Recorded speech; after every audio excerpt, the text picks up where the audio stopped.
سابق chairman journalist foundation Pakistan Jeddah سعودی عرب سینئر صحافی نمائندہ خصوصی فخر نیوز کی رپورٹ کے مطابق عالمی منشیات کے دن کی مناسبت سے پاکستان کوسٹ گارڈز کے زیر اہتمام 2024 کے دوران کی گئی کاوشیں قابل تعریف ہیں۔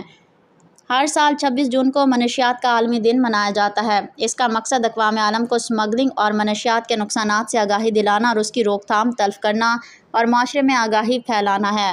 اسمگلنگ اور منشیات کا ناسور کس طرح ہماری پاکستانی قوم اور بین الاقوامی برادری کو معاشی طور پر نقصان پہنچا رہا ہے، ہم سب اس سے آگاہ ہیں، لہٰذا ہم سب کو مل کر اس کے خلاف جہاد کرنا ہوگا۔ اس دن کی مناسبت سے پاکستان کوسٹ گارڈز ہر سال حسن شاہ مزار کے قریب پکڑی گئی ممنوعہ اسمگلنگ اشیاء اور منشیات کے جلانے کی تقریب کا اہتمام کرتی ہے۔ پاکستان کوسٹ گارڈز نے اس سال بھی 2 مرتبہ بالترتیب 19 جنوری اور 27 اپریل 2024 کو تقاریب منعقد کرتے ہوئے 6607 بوتلیں شراب کی 56 ٹن بیئر تلف کیے۔ اس کے علاوہ 1954 کلو گرام چرس، 7.55 kilo gram heroine, 61.5 kilo gram crystal, 10.13 kilo gram افیون، 1500 kilo gram بھنگ اور دیگر متفرق اشیاء کو نذر آتش کیا گیا۔ پاکستان کوسٹ گارڈز اس امر کا اعادہ کرتی ہے کہ آئندہ بھی منشیات کی روک تھام کے لیے ہمت مصروف عمل رہے گی، معیشت کو مستحکم بنانے میں اپنا کردار ادا کرتی رہے گی۔